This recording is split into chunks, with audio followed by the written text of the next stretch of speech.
Բուդդայականության առանցքային, բայց թերևս երևի թե ամենաբարդ հասկացություններից մեկը Բուդդայի 3 մարմիններն են,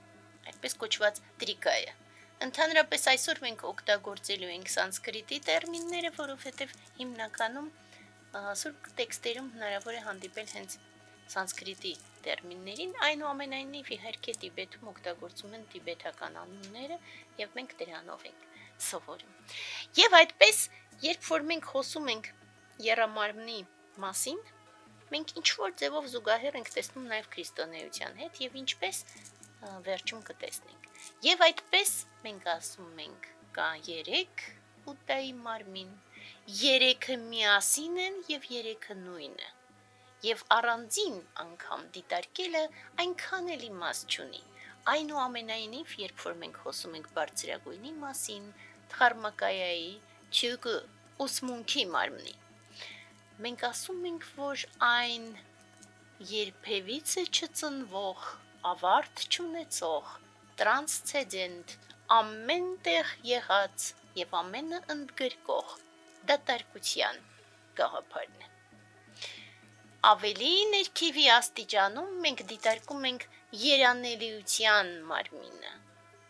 Եվ երանելիության մարմինը մենք ընկալում ենք որպես հենց Դհարմակայայի, այսինքն ուսմունքի մարմնի արտացոլանք, լույս, որը գալիս է ուսմունքի մարմնից, եւ որը որ մարմնավորվում է միմիայն Բուդդաների մաքուր աշխարհներում,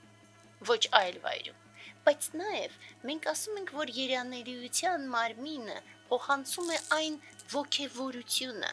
այն լույսը, ոնց որ ասեցինք, որը գալիս է ուսմունքի մարմնից, եւ ըստ այդմ ոգևորում է բոլոր շնչող էակներին գնալու հոգևոր զարգացման ճանապարհով եւ հասնելու Բուդդայի էությանը։ Ըստ այդմ հենց սուրբ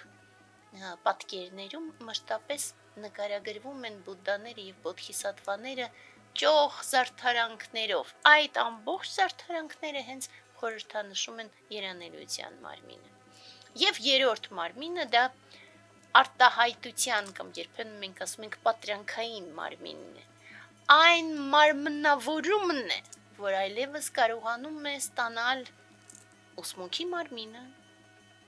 երանելիության մարմնի միջոցով եւ արտահայտվում է այլևս այս կոպիտ աշխարհում, որպեսզի բոլոր տեսակի շնչող էակները կարողանան օրինակը տեսնել նաեւ այս կոպիտ աշխարհում իրենց կոպիտ զգայարաններով։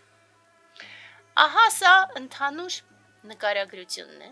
երբ որ մենք դիտարկում ենք մտքի մակարդակում եռամարմինը, մենք ընկալում ենք ուսմունքի մարմինը որպես դատարկություն։ Երանելիության մարմինը որպես պարզություն կամ պարզ լույս, որը գալիս է ուսմունքի մարմնից, եւ մենք դիտարկում ենք մարմնավորված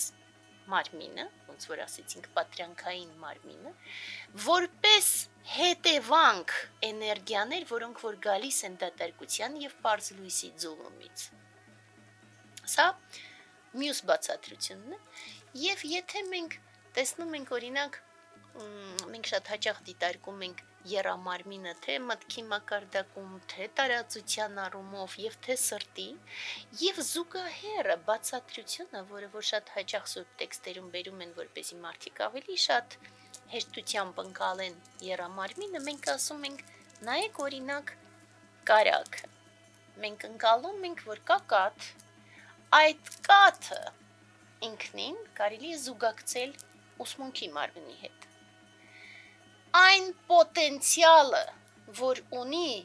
կարագը, այսինքն կաթը ունի պոտենցիալ կարագ դառնալու, այդ դա երանելիության մարմինն է։ Եվ կարագը, որ այլևս դրսևորվել է կաթից, դա արդեն հենց նիրմանակայան է կամ մարմնավորված մարմինն է։ Այսպիսի հիմնարար զուգահեռ ու իհարկե նման զուգահեռները շատ են, բայց մենք կաթի եւ ըստ այդմ կարագ ստանալու զուգահեռը շատ հաճախ ենք բերում նաեւ մեր զարգացման ճանապարհի հետ զուգակցելով։ Եվ կարելի է շատ երկար բաներ ասել, բայց պարզ զուգահեռը եթե փորձենք տեսնել քրիստոնեության հետ, իհարկե քրիստոնեության մեջ էլ իրականում ի սկզբանե ասվում է, որ Սուրբ Երրորդության ընկալումը շատ բարդ է, եւ դարեր շարունակ աստվածաբանները մեկնաբանելով Սուրբ Երրորդությունը նորից եւ նորից ընդգծում էին, որ հավատի գործոն է, որովհետեւ ընկալելու համար պետք է շատ բարձր աստիճան հոգևոր զարգացման։ Մենք տեսնում ենք Սուրբ Երրորդության զուգահեռը, որովհետեւ ըստ էության այն նույնն է, եւ եթե մենք կարողանում ենք բաց լինել եւ կարծրատիպերից դուրս ընկալել ամբողջ աշխարհը, ապա մենք տեսնում ենք, որ հայրը դա նույն խարմակայան է։ Մենք տեսնում ենք Սուրբ Հոգին, որի նկարագրությունը հենց հայր Աստծո էներգիաների փոխանցումն է եւ ոգևորումը բոլորի, եւ ըստ այդմ դա Սուրբ Հոգին է եւ երանելիության մարմնի նույնականացումը եւ Սուրբ Որդին եւ նույն նիրմանակայան։ Մենք տեսնում ենք դա հեշտությամբ եւ ըստ այդմ հեշտությամբ կարողանում ենք ընկալել դա այս զուգահեռը տանելով։ Իսկ Բուդդայի ձեռքը միշտ բաց է, եւ եթե մենք որևէ բան չենք հասկանում, ապա պատճառը միմիայն մեր մեջ է։